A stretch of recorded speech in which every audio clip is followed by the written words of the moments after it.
Assalamualaikum warahmatullahi wabarakatuh. Di sini saya akan mempresentasikan hasil materi kami, yaitu tentang bonus demografi. Saya sebagai Chandra Maulana sebagai presentator dan teman saya Mario Dwi Sandi sebagai penyusun tentang materi bonus demografi. Langsung saja, pengertian bonus demografi adalah suatu keadaan di mana jumlah penduduk usia produktif lebih banyak dibanding dengan penduduk usia tidak produktif. Klasifikasi usia penduduk. Usia belum produktif mulai dari 0 hingga 14 tahun. Dan usia produktif 15 tahun hingga 64 tahun. Dan usia lanjut atau tidak produktif mencapai 65 sampai lanjut usia. Bagaimana bonus demografi terjadi? Perubahan struktur umur penduduk. 1. Angka kematian bayi menurun sehingga bayi akan hidup sampai dewasa. Yang kedua, angka kelahiran menurun sehingga jumlah usia di bawah 15 tahun pun berkurang.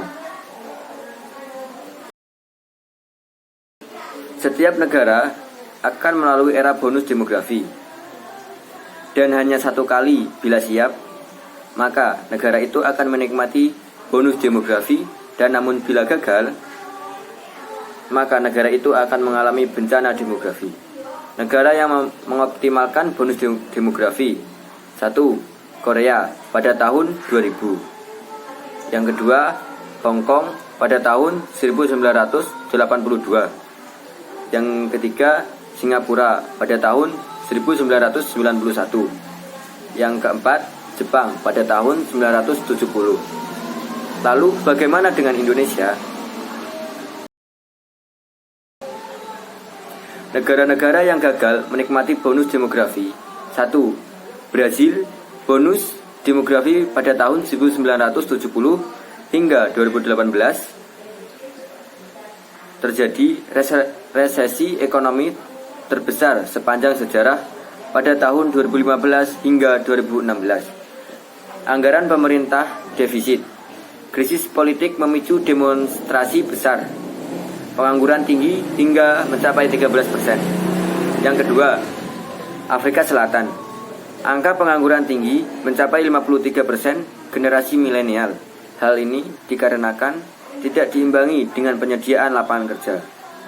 Kualitas pekerjaan rendah, tidak siap dan tidak sesuai yang dibutuhkan oleh lapangan kerja.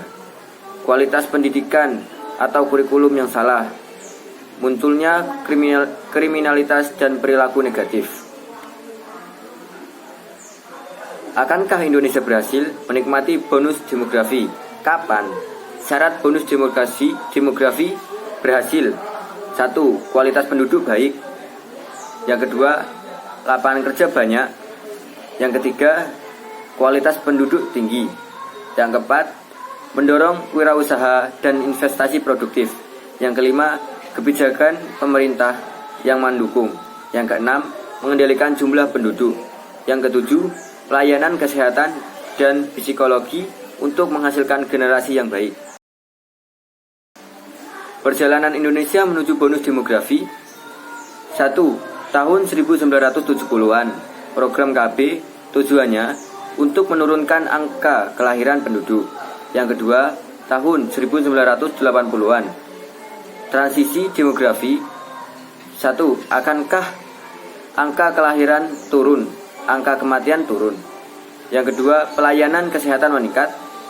Yang ketiga, tahun 2000-an, awal bonus demografi terjadi perubahan struktur penduduk di mana usia produktif semakin banyak. Yang keempat, pada tahun 2020-an, bonus demografi usia produktif mencapai 70,72%. Yang kelima, tahun 2030-an, puncak bonus demografi usia produktif diprediksi mencapai 75% dan sebagian besar terserap ke lapangan kerja. Sehingga pertumbuhan penduduk Republik Indonesia mengalami kenaikan pada tahun 1961 hingga 2020. Kesempatan emas demografi Indonesia pada tahun 2020 hingga 2030.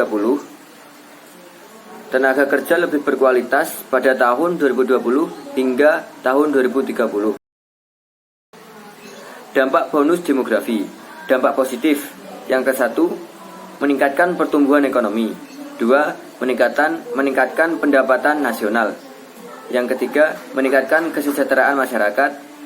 Yang keempat, membentuk generasi emas, kreatif, bekerja dan mampu menanggung tanggung jawab mengelola negara.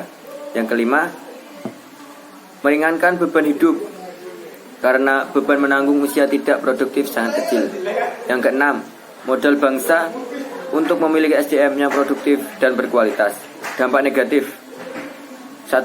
Meningkatkan pengangguran. Yang kedua, meningkatkan kemiskinan. Yang ketiga, lapangan kerja makin terbatas dan tingkat persaingan tinggi. Yang keempat, munculnya masalah sosial dan lingkungan, kriminalitas permukiman kumuh atau slum area. Yang kelima, perekonomian semakin turun. Sekian yang bisa saya sampaikan. Kurang lebihnya saya mohon maaf. Wassalamualaikum warahmatullahi wabarakatuh.